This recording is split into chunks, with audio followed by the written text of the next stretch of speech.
अब हम प्रश्न संख्या 6 देखेंगे। तो सबसे पहले तो इसका निर्देश समझ लेते हैं क्या कह रहा है क्वेश्चन में करने के लिए। निम्नलिखित प्रत्येक समीकरण के सामने लिखे x के मानों की जांच करके बताइए कि क्या ये मान जो दिए गए हैं समीकरण के हल हैं या नहीं। तो बच्चों सबसे पहले हम इसके कॉन्सेप्ट को, इसके नियम को समझेंगे, क्या इसमें प्रोसेस करनी पड़ेगी। तो बच्चों यहाँ पर जो समीकरण के सामने मान दिए गए हैं उन मानों को हमें उन चर के स्थान पर x हो या y या जो भी चर मान है तो उन चरों के मान के स्थान पर या चरों के स्थान पर उन मानों को हमें रखना है जो हमें समीकरण के सम्मुख दिए गए हैं।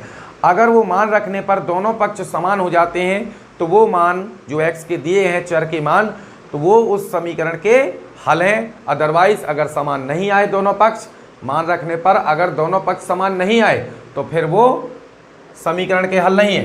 तो इसका देखिए पहला क्वेश्चन क्या है। पहला है 3x² माइनस का 2x माइनस 1 बराबर 0 और यहाँ पर सामने दिया है x बराबर -1। अब आप समझिए तो बच्चों यहाँ पर करना क्या है, देखिए हमें x का मान दिया है -1। अब ये मान इसका हल है, यदि हल है तो ये मान x के स्थान पर रखेंगे तो ये दोनों पक्ष को समान कर देगा। दोनों पक्ष का मतलब दूसरे पक्ष में 0 है तो अर्थात 0 आ जाएगा। तो चलिए बच्चों इसका हल देखेंगे कैसे करना है। तो देखिए यहाँ पर हो जाएगा, पहले तो हम क्या करेंगे, हल करते समय भी एक बार पुनः समीकरण को नोट कर लेंगे और फिर वो ये मान प्रतिस्थापित करेंगे, मतलब रख देंगे। तो x बराबर -1 रखने पर तो बच्चों अब हम रखेंगे तो देखेंगे क्या आता है। तो 3 गुणे -1 का वर्ग -2 गुणे यहाँ -1 हो जाएगा और -1 बराबर 0।